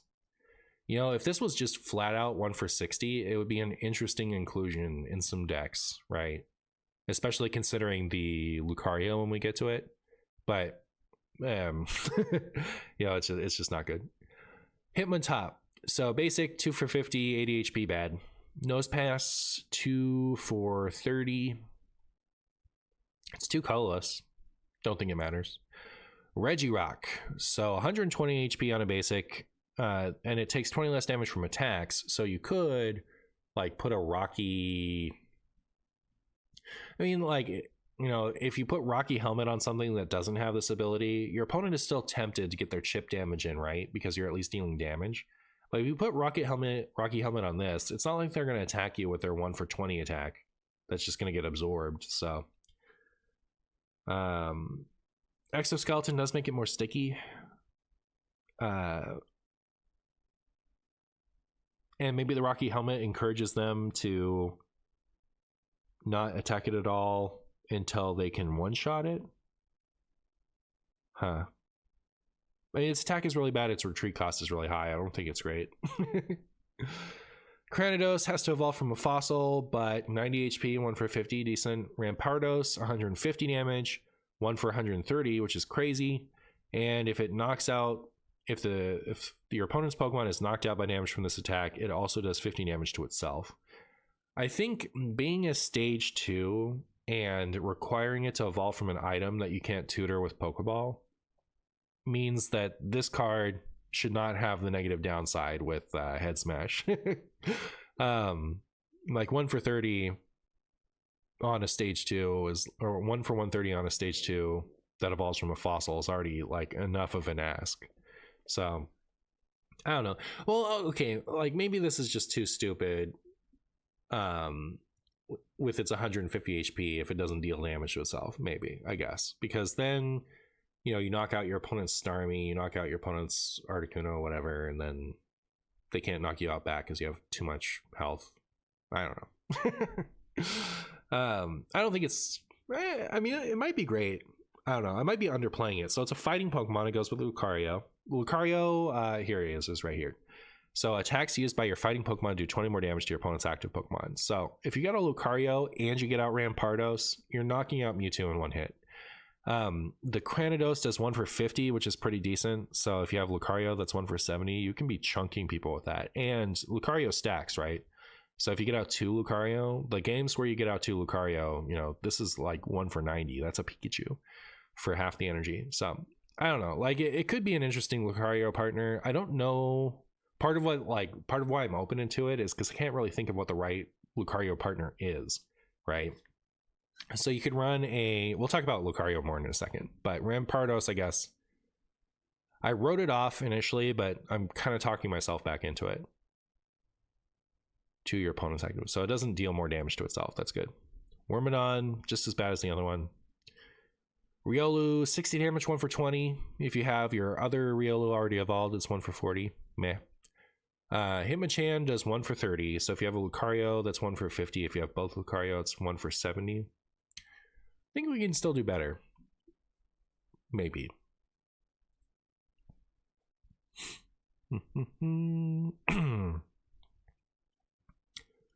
Sand Slash is 2 for 90 with a Lucario.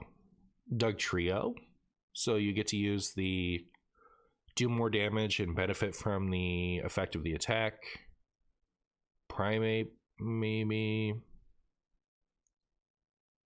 I don't really care about any of these attackers. Bone Beatdown. Yeah, I'm not in love with any of these. Oh, Kabutops. So a big problem with Kabutops was its low damage output, right? So you can Giant Cape it so it can actually survive a Mewtwo. Lucario on the bench. So best case scenario with 2 Lucario and a Giant Cape, it's got 160 HP. It's doing 1 for 90, heal 90 from itself. Basically immune from your opponent's Pikachus and stuff. I don't know. Cute. And then do we get a good fighting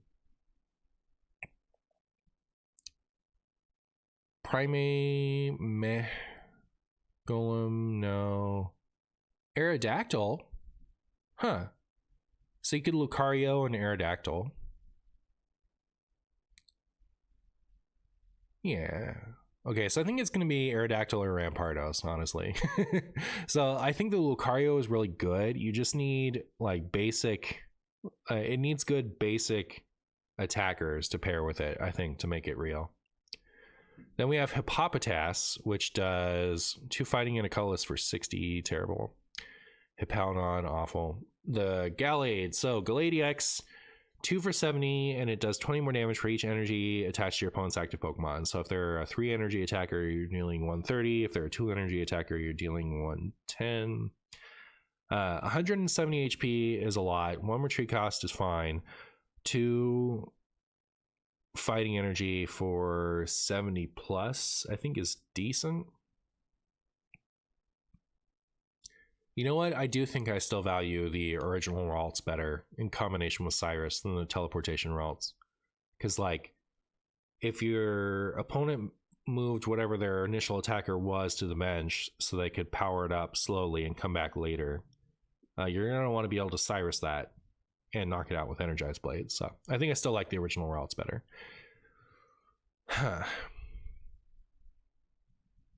I can't decide how good this is.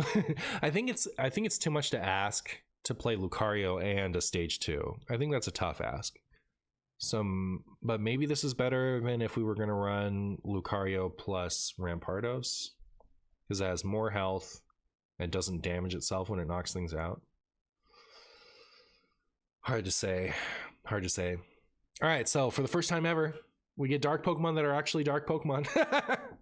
So all the previous dark Pokemon have been poison Pokemon that are just showing up as dark in the card game like it does. But we get actual real dark Pokemon this time around. So we get Murkrow, 60 HP, 1 retreat cost, 1 for 20, it's fine. Evolves into Honchkrow, which does 2 for 50 damage to one of your opponent's Pokemon. So that's pretty good. If your opponent has a basic Pokemon like Togepi, Staryu that hasn't evolved yet, that has 50 HP, you just get to skill dive it on the bench. And yeah, it also sets up for Cyrus, right? So you can Cyrus with something later. I don't know if this is good enough because it only has 100 HP. It requires you to attach to it twice. That is a tough ask. So I don't know if it's quite good enough to make a real list, but it could be because of Cyrus. Sneasel, 1 for flip 2 coins, 20 for each head, it's fine. 60 HP, 1 retreat cost, fine. Weavile is pretty good. So 140 HP, stage 1 EX, 1 energy for 30, and if your opponent's active Pokemon has any damage on it, this attack does 40 more damage. So if they're damaged already, it's 1 for 70. Which we can do with like Wheezing, for example. We can be chipping with Wheezing and finish something off with Weavile. That's not bad. But also, this Darkrai came out. I'm going to talk more about the Darkrai in a minute, but whenever you attach a Dark Energy from your Energy Zone to this Pokemon, do 20 damage to your opponent's active Pokemon. So if on turn 1 you attach to Sneasel, then on turn 2 you evolve into Weavile, you start powering up your Darkrai while the Weavile is active, puts 20 damage on your opponent's active Pokemon, which activates the extra damage from Weavile. So Pairs well with the Darkrai. I think Darkrai has a better partner than Weavile. I don't know if that excludes Weavile from the deck or not, but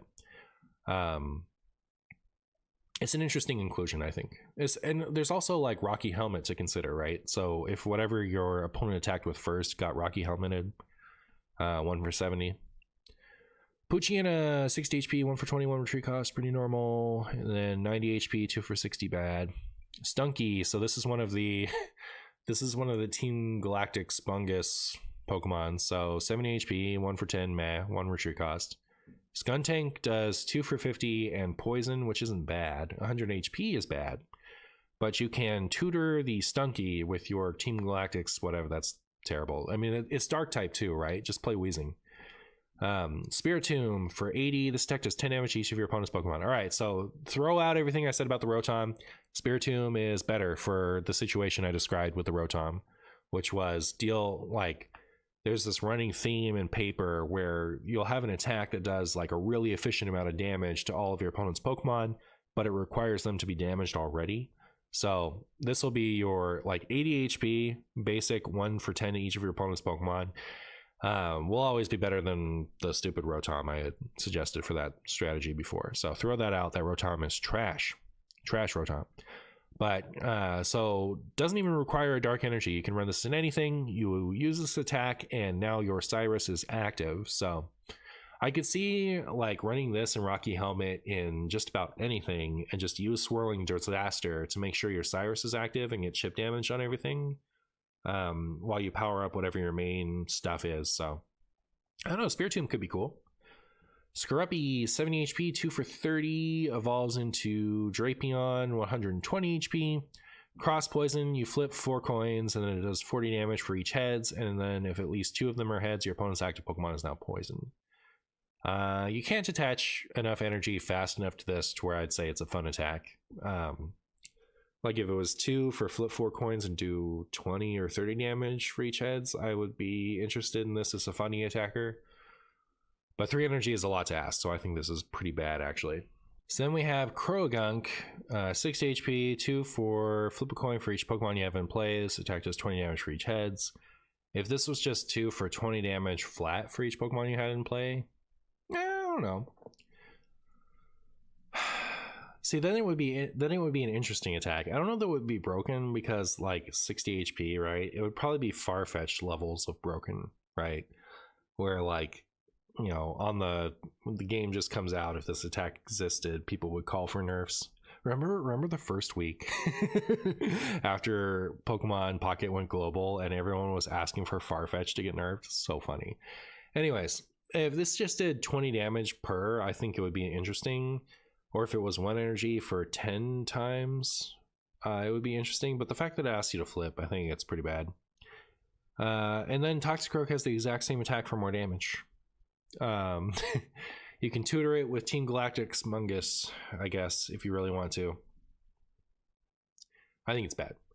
So when I first saw this Darkrai here on the left, I was so sad. I was like, no, they added Darkrai and he's bad. Like, he's not bad, right? So 3 for 60, your opponent's active Pokemon is asleep. 110 HP, not bad for a basic.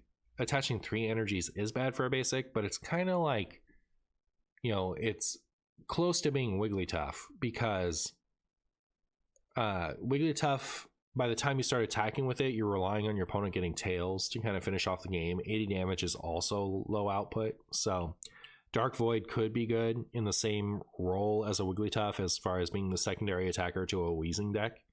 But it's not like good. It's like, I mean, I could swing it good, if that makes sense. So I thought, like, I saw this first before the Darkrai EX was revealed, and I assumed that I wasn't going to get a good Darkrai, and I was really sad. But they also have a Darkrai EX, and it is very good. So Darkrai EX is one of my most favoritist Pokemon, so I'm really excited to see it. And apart from the Weavile synergy, I think where this really shines is as the secondary attacker for the Weezing. So Weezing just wants anything that you can put on the bench and power up while you're attacking with the Weezing's cheap attack, right? And Darkrai EX not only fulfills that role, But it actually makes progress for the Weezing's chip damage just by attaching to the Darkrai, right? So as far as like the gameplay that I want out of my Weezing deck, this Darkrai EX fits perfectly. You run your 2 communication, your 2 Pokeball, and suddenly you have access to your whole deck all the time. I don't know, seems really consistent and good to me. I'm excited to play those two together. But Darkrai EX can go in anything that where you're just happy having it on the bench and attaching to it slowly, which, you know, the world is your oyster. You can run it in anything that either has dark energy or, you know, mostly colorless energy requirement.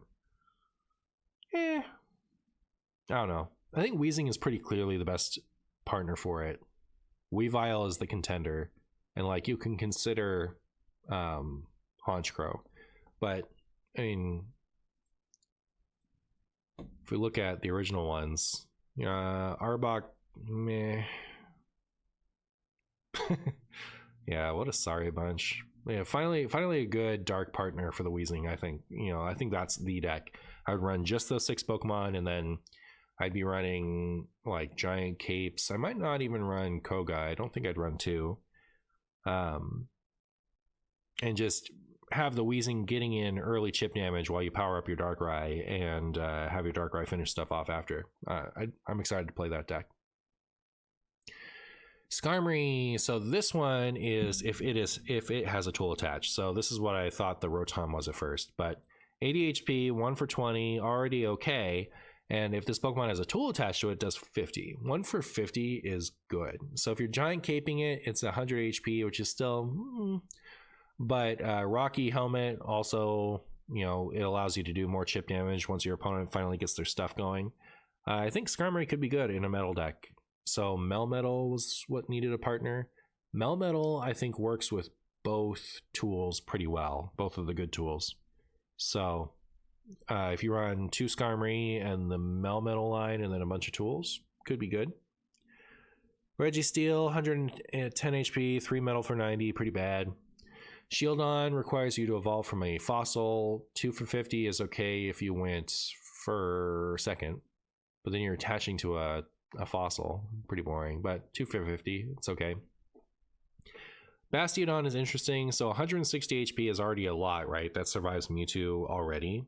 But its ability is, if any damage is done to it, you flip a coin, and if heads, it takes 100 less. So if your opponent plays their Giovanni, tries to knock it out in one hit with the Mewtwo, half the time it still fails. Of course, it does set it up well for the follow-up attack, and it's only doing 3 for 80, so I think Bastiodon is largely just terrible, but yeah, that's just how it goes with fossil Pokemon. It's weird. Like, the ones that are good enough to play get played if you can cheat them out with a supporter. They print a bunch of these supporters that let you, like, there were stadiums that let you play,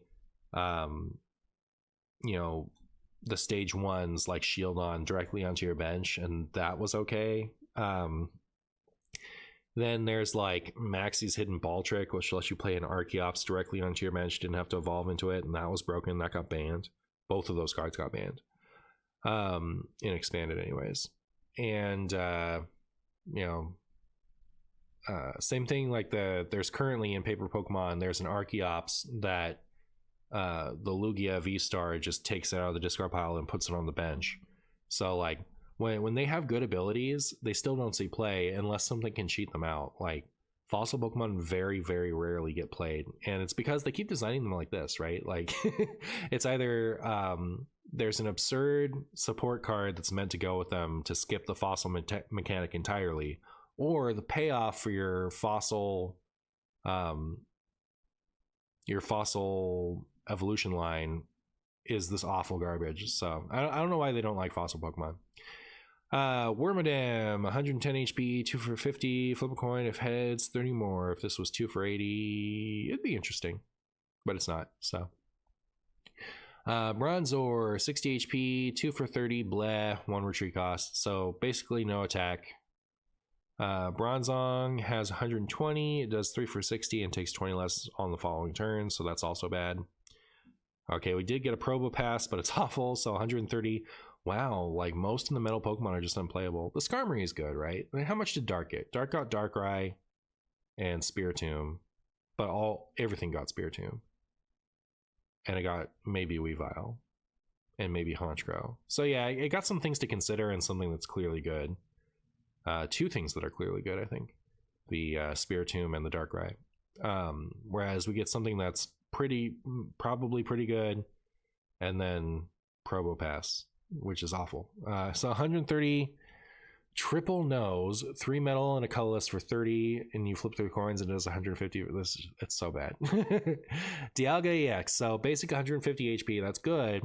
Metallic Turbo, I think, is both very good and very bad. So 2 energies for 30 is not a good attack. It is trash. But you get to then take 2 metal from your energy zone and attach it to one of your bench Pokemon, which does not have to be a metal Pokemon, but it does have to be metal energy. So once you've already invested 2 energies in the Dialga, you can start putting metal energy on your bench. Maybe you put it on Melmetal. And like, the attack on Dialga is 4 for 100. Who cares, right? Like, this was one of the first cards that was revealed, and my first thought was like, unless there's a specific Dialga support card, Dialga's not going to be any good. The Palkia, at least, you pair it with the Manaphy and Vaporeon, and it can do something. That attack is good once you actually pull it off, but, you're using Dialga to power up what? I don't know. It could be okay, right? But, like, you could instead just run Mewtwo and use Gardevoir to deal 150 and have the same health and deal more damage for 2. Heatran, 120, 3 metal for 110, does 20 to itself. Why does this have to deal 20 to itself? It's already bad.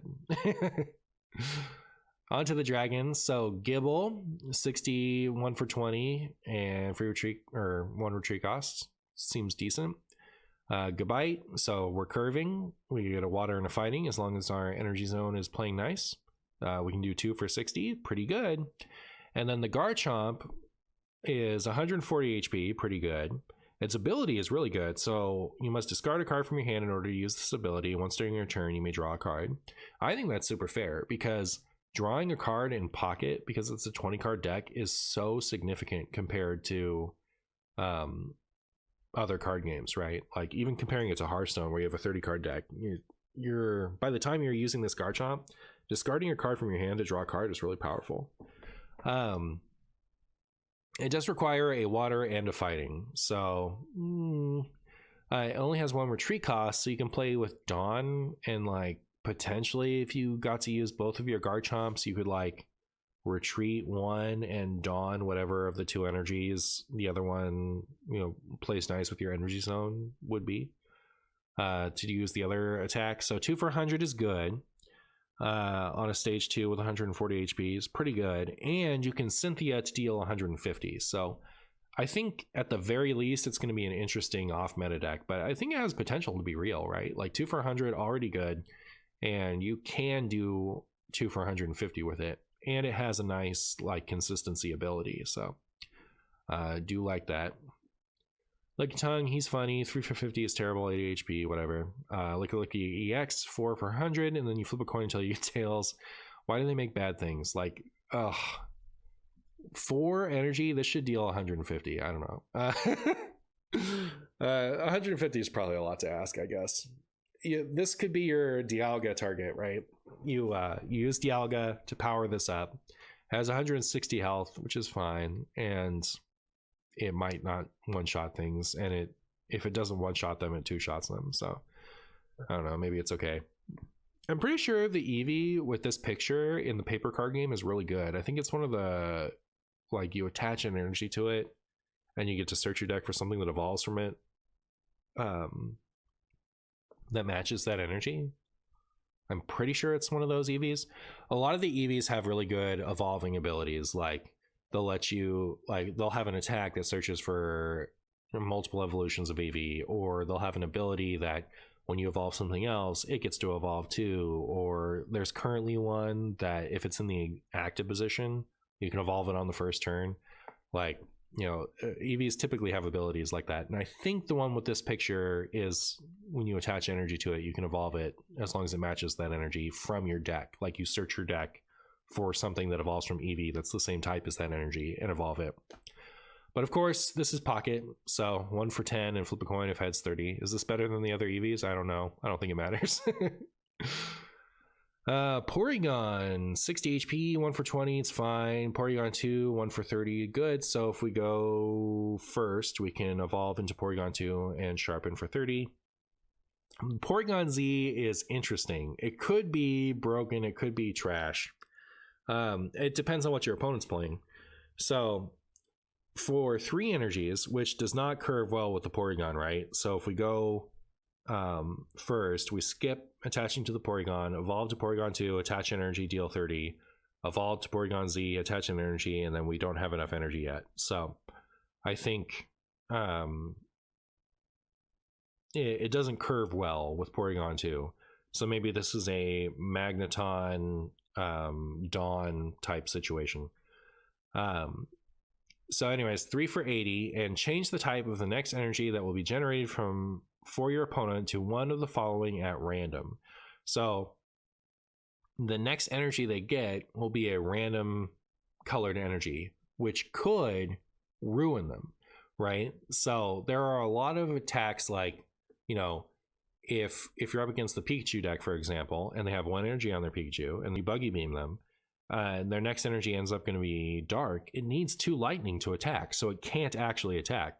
So against certain decks, once you start buggy beaming, they have what is it? How many types are there? They have a 1 in 8 chance after you buggy beam to be able to keep going with their deck. So you could buggy beam your opponent into oblivion.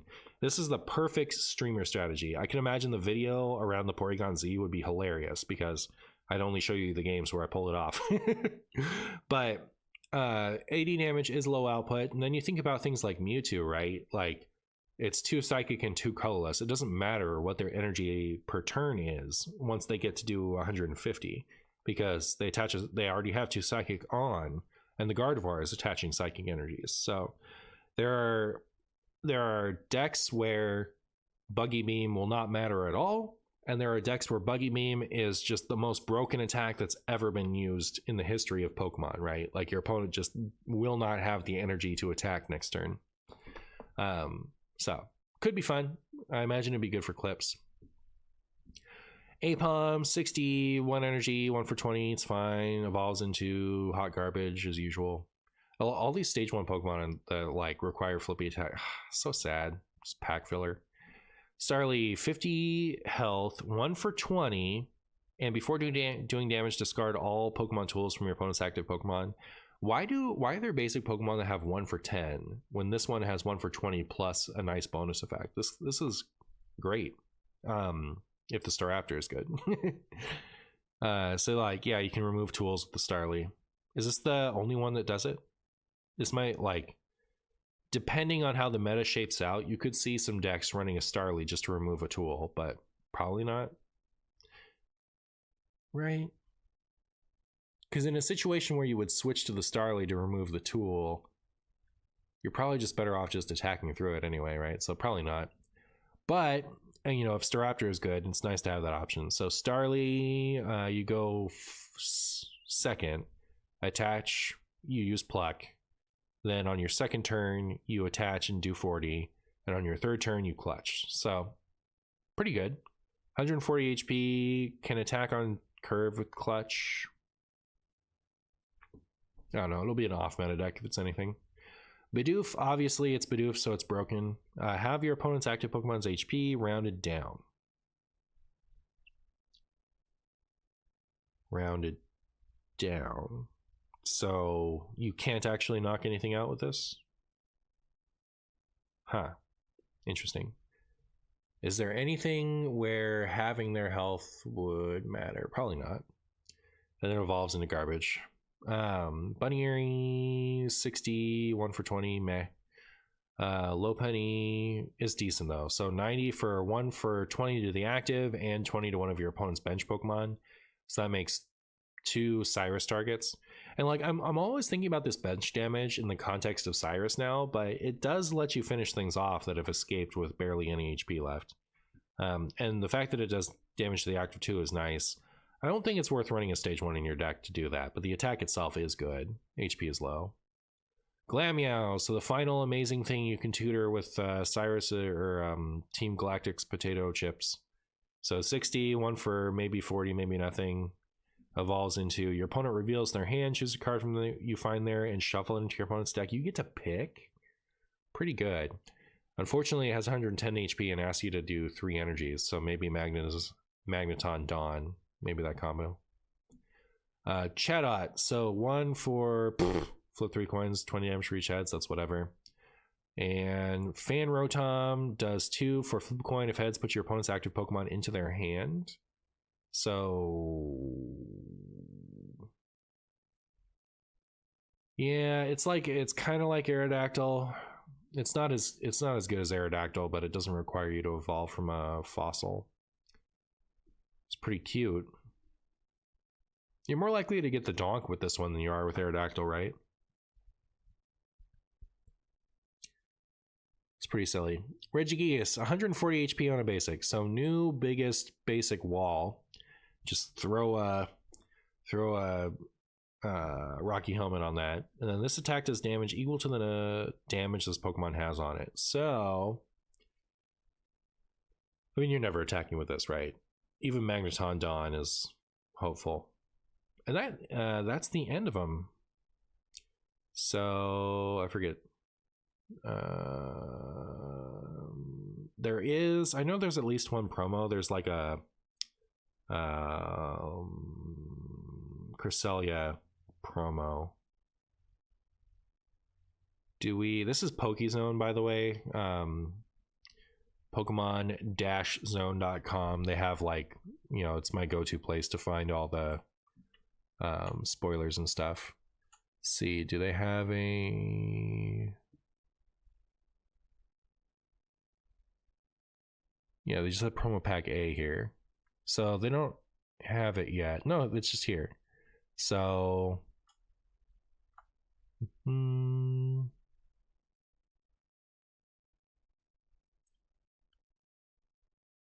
this is current. Okay, so you get the Piplup, a new Turtwig, bad Turtwig. I forget if that's new or if it's just a revisioning of the same one. Electivire, alternate picture. Misdreavus, 1 for your opponent's active Pokemon is confused. That'll go great in the Miss Mage's deck. I don't know that I took a close enough look at the Misdreavus. This is different, right? I think I would have noticed if it said your opponent's active Pokemon is now confused. The Skarmory is the same Skarmory, but it's a good Skarmory. Cresselia, so this is whatever.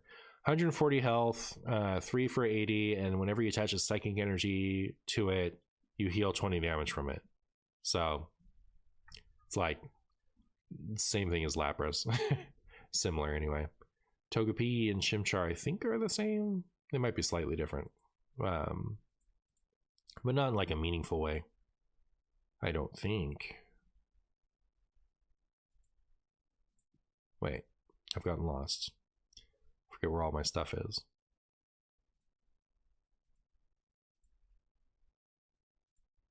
Where's the new set? What have I done?